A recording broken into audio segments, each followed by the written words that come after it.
Fine. Welcome everybody. I know it's been since long that I have uploaded a video on YouTube. I was actually busy with my college admission process and all those. So today, after so long, I got some time, and we have with ourselves a special guest, Dhaneshwar. Maybe you might know him from contribution to the nuclear templates and also some of his research on dependency confusion attack. Hey Dhaneshwar, how is it going? Hi, Gatan. I'm doing good. How is it going for you? Yeah, it's pretty busy since college. Cool. Okay. Okay. Yeah, So thanks for having me to your uh, yeah, it's YouTube it's my channel. it's my privilege, and thank you for accepting the invitation. Uh, Cool. what are we going to learn today? Yeah, so today I'll just give a walkthrough about nuclear templates and how it can be used in the automation part. Mm-hmm. And then we'll tell you in detail about this dependency confusion attack, the supply chain attack which happens recently in software life cycle. Mm-hmm. Yep, this is something pretty much we would cover in this today's session. Okay, let's get started. So Cool. yeah, so first we are going to see nuclear template. Yeah, so yep, so we will just start with the nuclear templates here. Like nuclear, initially back in 2019 or 20, I guess I saw one of the video on YouTube, which is posted by I think Rishi or some Rishu, I guess. I saw like the team that doing this particular open source community project discovery, like they're doing amazingly great. Like most of the tools which are I am using and the people in the community are like using for automation or in bug bounty or pen testing are like mostly project discovery tools. Mm-hmm. So I started writing nuclear templates on last year June. It's been like 1 year, I guess. I think or 10 months. Or I think 1 year, 6 months or 5 months, I guess. So I came to know about nuclear from my office colleague. Like he was finding bugs a lot in a very less time. So then I asked him. The first template I came was AM dispatcher. So this is the first template I used to find vulnerabilities on Adobe and Fold and like which were like using mostly on AM based. So then I thought, let's do like why can't we like try this and try to on other platforms? So that's how I started asking him how to write this particular template. His name is like Aditya Soni, like known as Heat Troublemaker. So then later, I got some duplicates initially, and then later, when I started writing my own templates, then I was able to gain some reputation, some bounties, just by automating my stuff, I would say. So after doing some research about nuclear, how they work and how the templates needs to be, I wrote a blog about it. I will just give a small gist. What is nuclear? So it's written in Go language and it accepts TCP, different types of protocol, which web application or network or whatever it is. I'm sure that this will be something, maybe a competition for Akunetics and Nessus in future. Yeah, so this works on YAML template. The core idea of Nuclear is like even if you don't know programming or something like that, you can try to just write a request and response. If you know that this is the status code and this would be the path of the vulnerability, you can write a YAML template and have different types of matches. It might be regex or something different. So Mm-hmm. this core idea, I really liked it. Request response and strict matcher. So this really helped me uh, to do like bug bounty or pen testing, like with less manual work, I would say.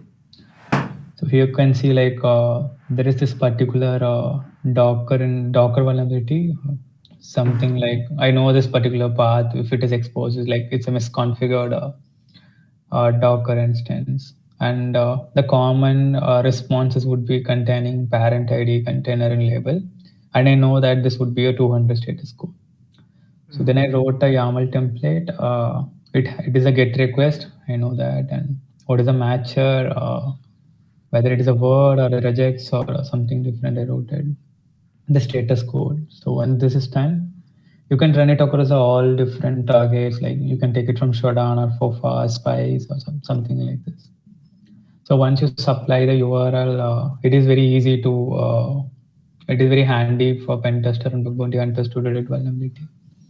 You can further automate it with multiple tools like HTTPX, Subfinder to find subdomain and do a DNSX and then resolve it to one IP and then do a HTTPX and get the web server and then supply it with Nuclea. So this is something I do in my bug bounty as well, and it keeps running 24/7. So another advantage of Nuclei is something like if you find a new exploit and you just have this particular request, response, and matcher, you can immediately write a Nuclei template. Or you don't need to depend upon any programming language like Python or Go. It's very easy. Like you can make a template in 1 minute or 30 seconds.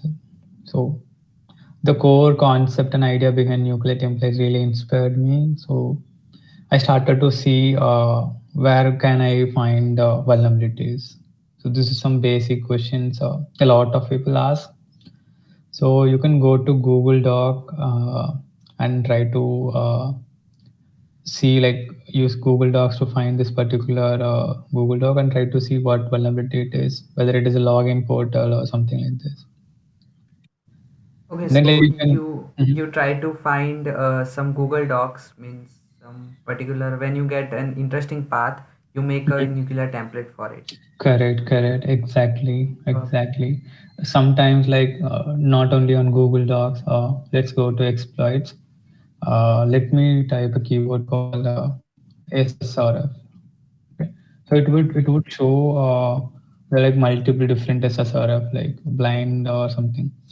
So let's take an example, Ubraco URL based SSRF. I'm just opening the link and you can see I have the path of it, and here it is mentioned like host. So in this particular area, you can try to give the interactive URL above collaborator URL, and it would be a DNS response or a HTTP response. So you can try to create a nuclear template with this. So this is how I started, and so those templates which are in the repo are like something which came from this way only. Like, but the good way is like you can try to set up local instance and then try to read the code and see if you can find more endpoints or some bypasses in it. It's not limited to only the exploit code here. Not only like you can do your own research and try to create your own template. So that is also possible. So also by seeing expert DB as well as going through that particular vulnerable application source code, we can find some more endpoints which we can add in Correct, the template, right? correct. That's So, pretty cool. yeah, so the other way is like using WellHub. I think people knew about it. It's a Docker based, like you can, if some vulnerability comes up, researchers around the world like try to push some vulnerability here. You can set up your local instance basically on your local machine or in a VPS. So let's take an example. Okay, let's take an example, Jenkins. So let's take this particular CV. So here you can see this is a RCE where you are writing a file in a particular directory. So here you get a chance to see the Docker compose file. You can see which version of this particular Jenkins is vulnerable and something similar to the technology version, like you can identify it. So when you try to download a Docker image and then try to download the in real Jenkins and do it, it would be difficult. So Docker gives easy feasibility for the people to set up it easily. So this is something I really liked. If some vulnerability comes up, I just check the PR and see if I can try to replicate it. I think this is for Metabase SSR LFI. So I just have to copy this and create a compose file and do a docker compose of -d, which means detach, and then I can check it locally whether this particular exploit works or not. But in deep, if you wanted to find any other bypass for this patch, you have to install a fixed version and write this endpoint with a different payload or method Mm-hmm. by looking at the source code, what has been fixed, what went wrong in the previous version, something like that. Acha, that's pretty awesome as well. I never thought about that. Okay. Yep, this is similar to the other one, awesome CVPOC, and these are like various places you can try to see where the exploits. So Mm-hmm. sometimes like you don't get exploits and you wanted to just search in the internet and see what are the explosions in. So these are some of the resources I used initially: Shodan and FOFA and public www. I will show public www. I think people Yeah, knew it. yeah, we It can. contains a set of keyword syntax. Like here, it shows this 2016 theme. If you wanted to look how many websites are using it, it's just a sample query. If you wanted to change the theme, you have to just replace this particular word.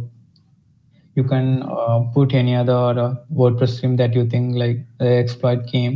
You can search it in this way. Mm-hmm. So if you have signed up, it has some credit limit. You can search for it. So this is Okay. something interesting. Like it is a easy way to download the URLs alone, and you will get all the URLs. You have the exploit. You just have to run it with your Nuclea, which is very simple.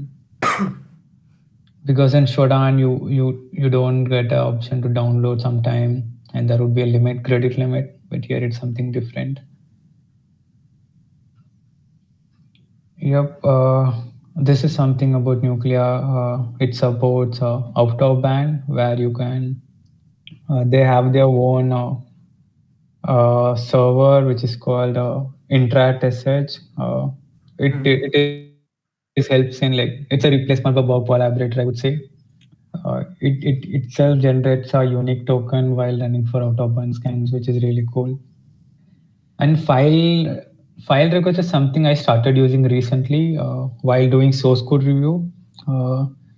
If let's take an example, I wanted to check for AWS keys leaked in this particular repo. Let's take an example, Facebook repository. I just have to clone the repository and run this particular Nuclea template on this particular folder.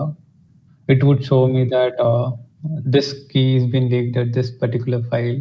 So it's very easy for me to go to the file. Sometimes like the developer might comment the AWS key in a different way. Like if I do a git.king, I have to use a keyword like AWS key, access key, or something like that. But this doesn't happen here in a file request. It has a regex, and it checks all extension or the extension which you want to check it. We can like change it accordingly. Yep. Mm-hmm. So headless request, it works with Chromium. Yeah, it works with Chromium browser.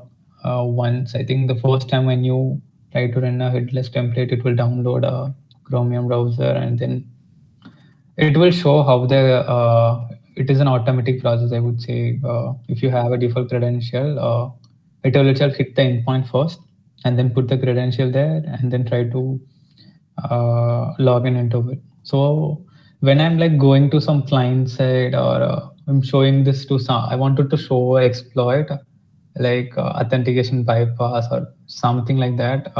We can use this like headless templates to show them like just you have to write a Nuclea template. When you run the template, it will itself open the browser and do the magic.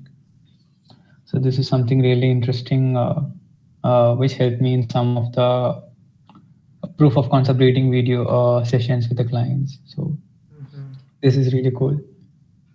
So 2CP race request, like this is a really cool feature. I have not much explored in the network part. Most of my templates are into web, mostly on web and network, but I have to still explore a lot how things works behind the network fingerprint, which is introduced by Nuclear, where you can like try to run on a particular port and see what is the fingerprint of it, like whether it is hex data or whether it's the binary data or something like that. Yeah, so this last two parts are something I'm really interested, which is CI/CD pipeline. Mm-hmm. So I'm working in a company where we deal with a lot of scope, and it's a product-based company. We never know like what domains comes up and running in the internet without an approval. So when there is a CI/CD pipeline, there will be a separate portal, I would say, like where the domains would be onboarded. So once it is onboarded, it will scan it automatically on Nuclear and try to create a Jira ticket automatically, which is super cool. So something similar to DevSecOps, right? Yeah, exactly. So this is really cool thing. So tag-based enumeration, I think this is pretty much straightforward. If you know you wanted to test only Jira templates on a particular target, just specify Jira and it just runs the all the Jira templates on it, which contains this particular tag. Author-based template. Yeah, I remember about this. When like something, if I wanted to run my templates on my target alone, it's the best way to do it. Uh, it can be also like by severity, how the author has been contributed. Yep. Really think this is something a community-driven role, and I hope like to see more tools from Project Discovery. Yep. You can ask some questions if you have something related to nuclear. Mm, so about that sources from where you pick up endpoint. So previously you might have heard about CV base. There was a website, CV base. CVbase.com, correct. So is it? I think so. It's down. It's not up yet. So are Correct, there any correct. similar website to that? Yeah, there is one similar website called CV Trends, uh, which came recently, a few weeks back. Mm-hmm. This particular website, I found it via Twitter. It shows which exploit has been more popular on which day, and how many Oh, people are like whether it has been disclosed or undisclosed 0 day, something like oh, Log4j, I would say. nice. So yeah, this is something I have been using it. Hmm. Acha. And regarding use means right now, if we talk about nuclear templates, most of people, uh, those who are using nuclear get duplicates, right? Because Yep. they are using public templates. So, Mhm. uh, Once you start writing your own template, mhm. you will not face duplicates. Own template in the sense some unique vulnerabilities and techniques that you have. So once you start that, I think that is pretty much you won't face any duplicates, I would say. Acha. Yeah, so what I'm telling is like there is like two ways to do it. One is like you can have the private template with you and keep running it with you and not sharing it to community. This is up to the researcher only. But what I do is I try to create a private template and try to run it across all the subdomains and data scope that I have Mm-hmm. the for the bug bounty programs and try to report it. And once everything is tracked or duplicate, whatever happens, and after that I push it to nuclear. So the community researchers tries to say like this endpoint is wrong and this is some new endpoint I figured out. This might work. So the solution and extra additional endpoints and they are also helping in correcting the particular matches which can reduce some false positive as well. This is something I am doing. So Mm-hmm. far, I've wrote 340 or 350 template, 333 or 337 templates. I've, Mm-hmm. I don't have any private templates. People do ask me like, "Are you having any private templates?" No, it's the answer is no. I don't have any. I won't keep it. I just push it. Whatever I have it, just to That's see great. how people use it and how the template gets updated to better results. Like it always up to. It should not be a false positive. That's the end goal of nuclear template. Mm-hmm. Mm-hmm. Siddesh, do you have any questions? Any regarding nuclear template? Not regarding nuclear template. My question was that, like, let's say there's some 0 day. So, Mhm. like, how do you scrape the whole attack surface? Like, which all websites were using these services? One is like FOFA, then the second is like Shodan, and the one more you showed like C dub dub dub dub. And any more sources do you have? Yep, yep. There is this website called Spice. Mm-hmm. So, like your question is really great, I would say. So, there is an Okay. option called technologies. So, let's take an example. Jira. Okay, so this particular feature in Spice is really cool. I've used to create 30 to 40 templates with this technology itself to find different login panels. So let's take an example, Jira. There are like multiple Jiras which like you might not know, or I might also not know. I'm finding something new. So let's take an example. There is this particular technology, Jira. I click on it, and you would be able to see how many domains are there, and you can filter it out. Once you sign it up, you can have an API key, and you can download all the 77,833 results. And then you can try to run the nuclear template, which will be very easy. So sometimes you can add some filters here, uh, something like Alexa ranking. So if you can add this ranking and whether it is greater than or lesser than 100, like you would know like they would have been running some bug bounty programs. Yep, yep. So which would be straightforward. You can just go there and report it.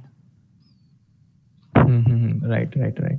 So I have a question regarding that. I was actually doing this back, I think so 4 months ago, and there were some banking website which came in my list. I didn't knew about that, and Mhm. after some time I got warning from AWS that your instance is going to be closed. I told why is that you were doing Yeah, you should scanning. like when people blindly run nuclear template, it should have a proper rate limiting and a proper Yeah. user agent rotation. I would say they should use random user agent and very limited rate limiting, like minimum like 5 thread or 10 thread they can use it. I'm just using 5 so far, not more than that. And also like I'm rotating IP address on each request, so I'm using proxy as well. So there is a high This. chances WAF won't detect it since the thread is low. And let's take an example. You are testing a web application which is hosted in UK. I just configure my VPS, my proxy, IP rotation proxy to UK region. Which countries are nearby to that? I just choose the UK region, Ireland, and Scotland, and those regions. So the IPs would be generated from there only. So once you do a scan on a mass scale, we are having a IP rotation on all the countries. They would like detect some malicious activity. They would frame an algorithm like many requests are coming from different IP from a different country. They would surely block it. I've seen many WAF, Cloudflare like blocked some of the nuclear template without like executing it. And when I tried to check it manually, it was vulnerable. Then I figured out this like having a proper rate limit would help. Mm-hmm.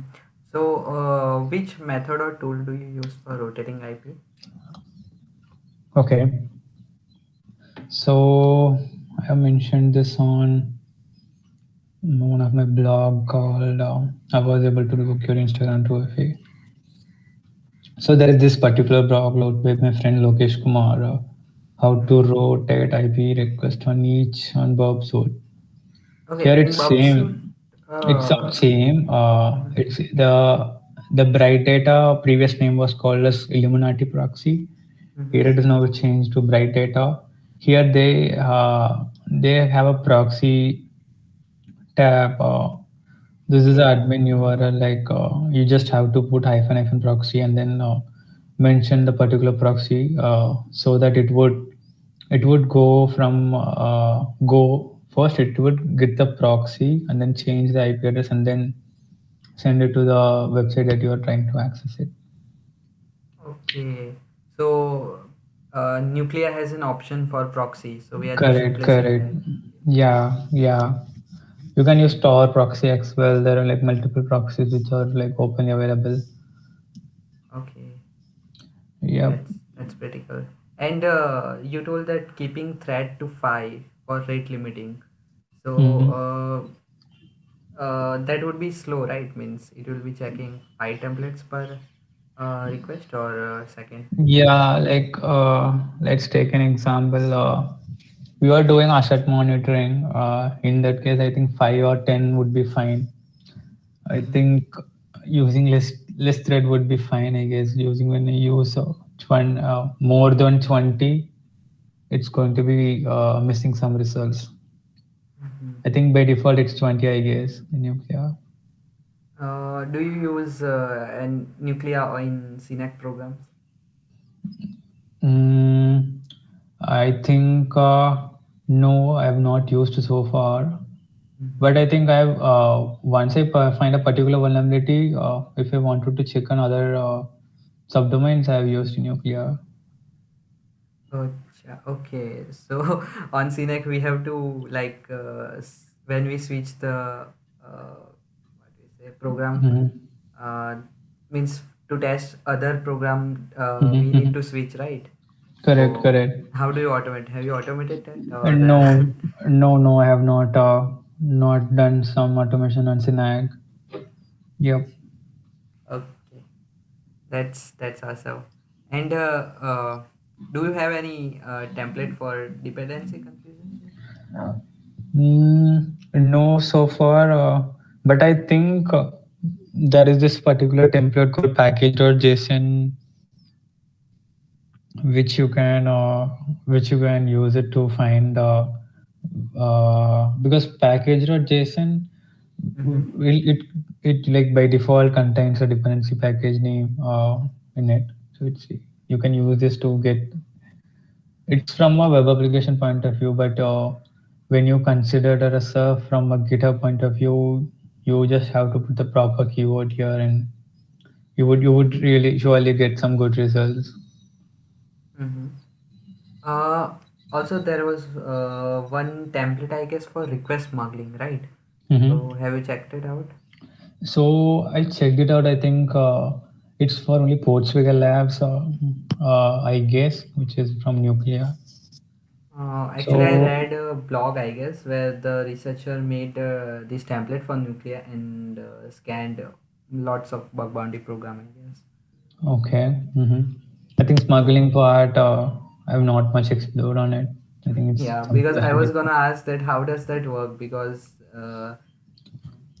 means testing heavy traffic website, it's pretty difficult, right? For the request Correct, smuggling. correct, correct. I think in future, I think Nuclear version 3 would support. I guess. I think there is a lot of bugs has been fixed in the recent releases. So let's Mm-hmm. hope for it. Have you got chance to test that web version one of the Nuclear? No, no, I have No, not not yet. tested. Actually, No. I think it's gonna release in version 3. We might get a web portal for the Nuclear. Yeah, there are like a lot of things coming from PD team, so it's better like let's wait for them for a big call. I think something really big is going to come. I'm sure about it. Yeah, Okay, so let's talk about dependency confusion. Yep. So I think this year February, initially like we were thinking about uh, reproducing this dependency confusion attack to for our in red team activity.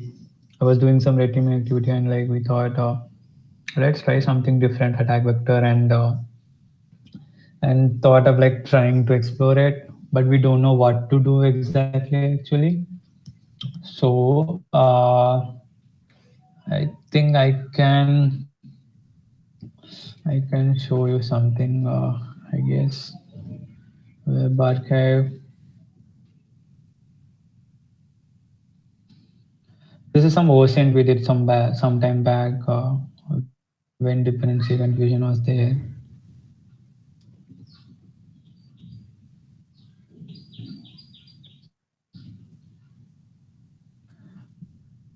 There is particular user called sign.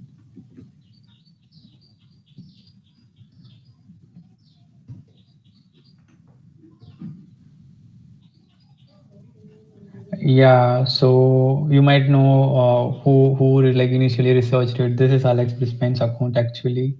This is his official NPM account he used for the dependency confusion attack. So we found this account from one of the HackerRun's report actually.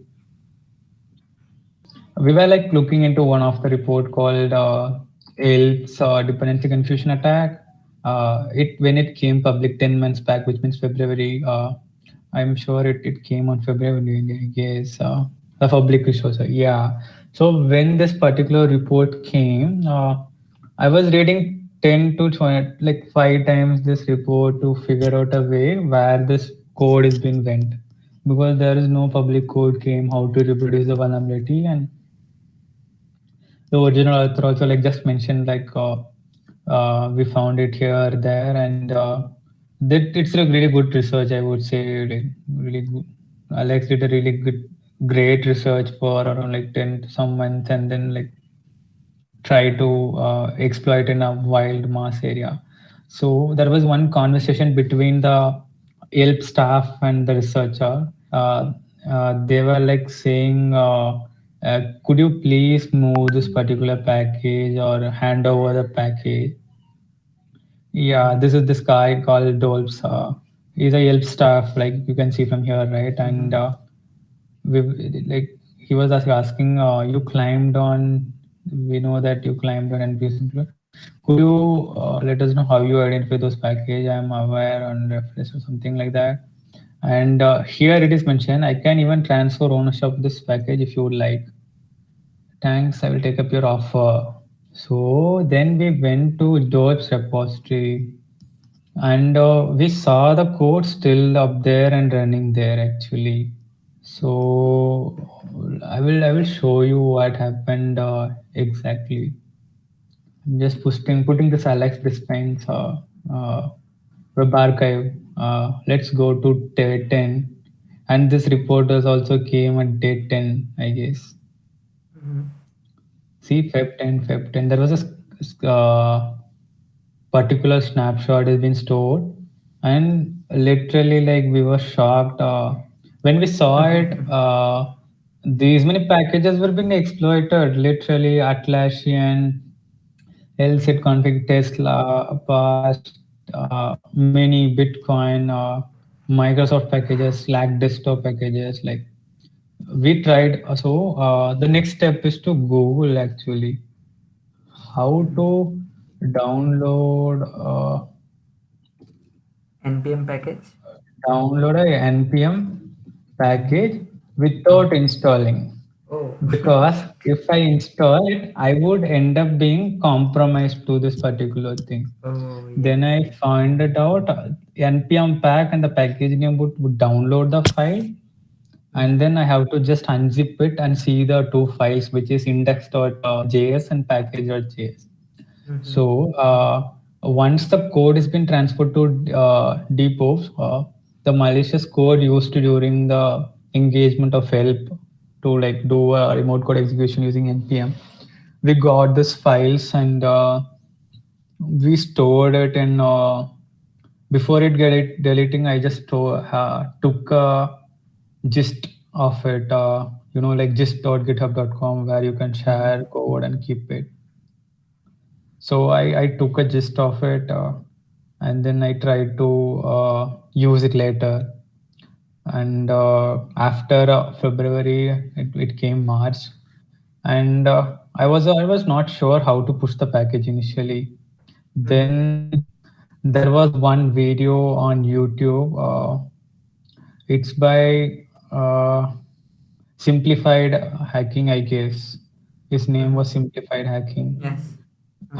So it's I think his name is Ashim. Ashim Singh. Yes. So I saw, I guess, two videos and I came to an idea how to do it. Then I set up the Burp collaborator, and I just replaced the code where the uh, where the DNS needs to be pointed. I just replaced with my Burp collaborator. I tried to set up a local, I think local npm registry. I don't want to go it public before someone abuses it. And there was a tweet from the researcher saying npm is trying to delete your account if you push a malicious package. So this still occurs actually. This is also one of the main reasons people are not. It's very hard to get an npm dependency confusion recently, like because once you publish a package, let's take an example. This is a case study that I did for Facebook. Let's Google this particular package in npm. This has been like I think it might be taken over by. You can see, right? It has been taken over by npm itself, and they have like mentioned it security point of view, like it has been taken 2 months before. This package, how did they like identify it is also like something we are not aware. So if you push a malicious package to perform a dependency confusion attack, once you get a hit, it's fine. But without getting a hit, and your npm account might get banned, your package, everything will be taken over by npm team. So this is something bad, I would say. Current scenario, once you try to perform a npm dependency confusion attack or Python pip dependency confusion attack. So it's pretty much straightforward. I got the code from there. I just logged into my account, and npm you need to create a package.json file. I created it, and then I just mentioned the file name of the package here. And there is one more important thing is pre-install scripts. This plays a huge role on executing RCE on the server. Here we have to create one JS file. It can be any file name. I just mentioned index.js. So it uses Node to install, like execute this particular JS file. So this was the code we got from the OSINT from that particular Dolps account. And there was this white hat hacker email mentioned. So for credit purpose, like we used it in the blog as well. Like the author of this code is this person only. We are not sure who it is, but really helped it. We just changed the host name with Burp collaborator, or there is one like you can use Syncrat SH or Pipedream. And then once you create both the files, make sure the file package name is higher version compared to the public one, and then do a publish. You can even edit the whenever you edit something in a index.json file or a JavaScript file, you have to make changes in the package JSON file. You have to change the version on each time when you try to push. So this is common. So once you push it, you can go to your account and see it, or you can just try to search the package in npm. Here you can see the lower version is 0.0.0 and the published version is 1.0.0, which is higher version, right? So if everything is fine up to this, you will get a call if someone is trying to install it, or if anything is been trying to download this package from npm for some check, like some bots might try to install it, or some crawlers might try to install it, or the victim itself try to install it. You will get the following detail, like which folder it is being executed, what is the username of it, what is the host name of it, what is the IP address of it. Yeah, so this is something for npm. And for python is also same. It would be present on requirements.txt or dev underscore requirements.txt. Yeah. It will be on requirements for the where the dependencies are usually there. So the main part played here is this confused tool. Whenever I get a package.json file or a requirement.txt file, I used to download it in a text file format and then try to use to confuse the tool to check whether it has any dependency package publicly available or not, whether it is not available or not. So it's very straightforward. If you have to check npm, you have to mention npm here and package.json file here. Package hyphen log JSON file won't be able to run in this confused tool. People confused and try to DM me like package log JSON is not working. So it's a different one that it doesn't work. It will be in once you install the package. I think this package log JSON file used to be get installed on a system. This is something I've seen. I have not explored Maven so far. This is also something interesting. I have to explore how to create a package on it. Other than that, I think it's pretty much straightforward. You have to just this Python script. We found out after a long time actually.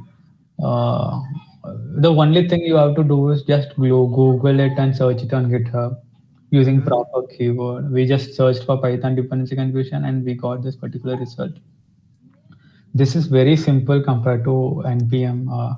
It does it you just have a very less number of code, and the pushing the package would be a different. You have to have twine, sdt, and other some of the packages, and it's going to be installed in a system, and you have to push it in a different setup file, and that's it. Once it has been pushed, you can try to upload it and you can see it on the org website. Then once it has been executed, you will see this like current directory, host name, and the username. So I have covered only like npm and python. There are like go, docker, ruby, java, and nugget for .NET. Yeah, this really helped in understanding deep about dependency confusion. So thanks to simplified hacking for those videos. He literally mentioned how does private and public package works, how to set up. I think the tool name is called Verica, I guess. Let me check. Uh, Veronica, something it's related to registry, so you can use that and have your own local registry, and you can push it to that registry and check whether it is working fine or not before pushing it to public something. So if you're pushing some package public, make sure that package is not present on public GitHub repository. That is something like people like here you can see, right? When you search this particular package, it should show 0 packages found. Then you are sure that this doesn't exist in the entire internet registry in npm. So you can try to push some packages to it. So after reporting to certain programs, then I thought it's better I write a blog, and with Alex Brisbane's permission, I just asked a few other researchers, and then they told like can go, it's good to go. The code has been like credited well, so yep. Then we released the blog a few months back. Acha. Yep. So, you were saying we. So, who is another with you? I guess. Who is Uh, partner? this entire blog is written by me only. The blogs has been reviewed by multiple people. Uh, Acha. one, I think PD team used to review blogs, and Aditya Soni has reviewed this blog, Mm-hmm. and few of my friends has reviewed this blog. One person name is Pussycat, another person name is UR. I can't tell their real names here. Acha. No, that's not an issue. Okay. Uh, so they do So, the grammatical checks and all, and help me in formatting actually. Formatting and spelling and everything like covered by mm-hmm. them. Most of my blogs are reviewed by my friends only Mm-hmm. before comes it public in a tweet or social media sharing. Okay. Have you found any recent? I can't disclose it, but I've Okay. found some dependency confusion in past weeks. Okay. Uh, Sometimes the only issue with dependency confusion attack is your npm account is will be getting blocked very soon. Recently, I pushed 5 packages on Tuesday, and Mm-hmm. Wednesday the package has been taken over by npm, and account is also got banned. So you have to obfuscate the payload. The payload which you're pushing to npm registry should be obfuscated, or the variable name should be changed, or some kind of code hiding mechanism you have to follow so that it won't be detected before, so that it stays for at least 3 to 4 days. Mm-hmm. Yep, Okay. that's it. Any questions? I think I have cleared mine. Siddesh, do you have any questions? So we can say that dependency confusion is a bug of patience, like unless and until our target doesn't have some routine checks or like reinstalls the packages. So like till that time we have to wait for the callback, right? There are like few things to note down here. Whenever you push a package to npm or Python, usually some bots or some npm package checker or something used to install Mm-hmm. your package and check it. So in that time, your code will be executed on their server. So you have to be sure before Okay. putting where the IP is from, do a who's in that IP, check whether the ASN matches with the target scope that you're trying to report, whether it has the same domain name or not. So Okay. it always it's something luck as well. Like at least like I've asked few people who got bounty. They said like 2 months they have waited to get a call back from internal system or someone has installed. But if something their entire company is an open source, they would surely be pushing more and more each day. So at least one Mm-hmm. of their internal server would install in some daily checkup, like 15 days once, or Okay. 7 days once. They might have tried to run it in a staging environment for testing their tool, Mm-hmm. or sometimes they may do some review. In that time they might try to get executed. And in some most of the time I think it's on CI/CD pipeline, like because when there is a CI/CD pipeline has been integrated, your code will be scanned and checked whenever there is a PR been getting merged. So Okay. there is a high chance the package would get executed because you are having a higher version package in a public registry, and the package version in the internal is like not like poorly configured lower version. Mm-hmm. So npm like it chooses for the higher version only. So, like, as you said that during the DevSecOps team, so the package would be, what say, launched onto the not on the target machine, right? Onto the checking servers, which like do the version controlling and check what all code is pushed and all. Mm-hmm. So, like, we miss the target sometimes. And one more thing I need to ask. like what service do you think is reliable for this? Is it Burp Collaborator or Interact.sh? Like the PD team would also have some maintenance servicing, right? So that time the Interact sh would go down, I'm and using you know, pipedream.com. It's a reliable. I'm not sure about whether it goes down or not. I think okay. it's very easy to use it. So far, it has the date and time when it is executed. I'm just using it so far. Nothing much to configure actually. Basically, Yeah. So like, what's the highest time you have waited to get a ping back? I think You I've waited up to 7 to 8 days max. okay. Uh, the target should be more on source code review side, then it would be executed in 2 to 3 days itself max. Mm-hmm. It depends also, like it might get executed in a day. It all depends upon how. Yeah, depends on the target, like Correct, what they correct, do in the back end and all. correct, correct. Yep, yep. Sometimes like they might try to install whatever update comes for a package, then it would be a Mm-hmm. straightforward in a single day. Yeah, right. Yep. Okay, cool. Yep, that's it. So thank you once again, Janeshwar, for taking out some time. Thanks a lot, And Gatan. Thanks a lot, Hitesh. it was great, Yep, yep. great learning from you. So this is a common question. What is the last message? It can be anything in general, not just related to security or something.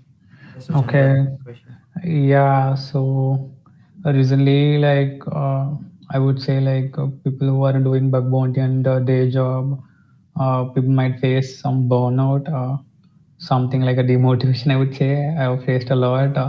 So if you are doing some bug bounty, getting some duplicates or invalid, just be patient and keep the persistence alive. So that's the only thing. Just keep trying it. Mhm. Don't ever compare with someone by just seeing their post, or they are getting a lot of bounty and you're not getting anything. Because I have gone through it some part. So Mhm. it's just you and you at the end of the day. Just keep some steady progress on learning side. It should not be a paid learning. Certification doesn't matter. The skill Mhm. matters. So just try to put some effort. I think surely would take you high level. Yeah, that's very true. So once again, thank you so much, and Thanks for having me. Yep. yeah, see you once again. Yep. Sure. We'll be back with some demo. Cool. Yeah, yeah, sure. Thank you. Thank Bye you. bye. Bye bye. Thank you guys for watching this video till the end, and also I will share all the links in the description, and I will also try to be regular now. So until next time, see ya.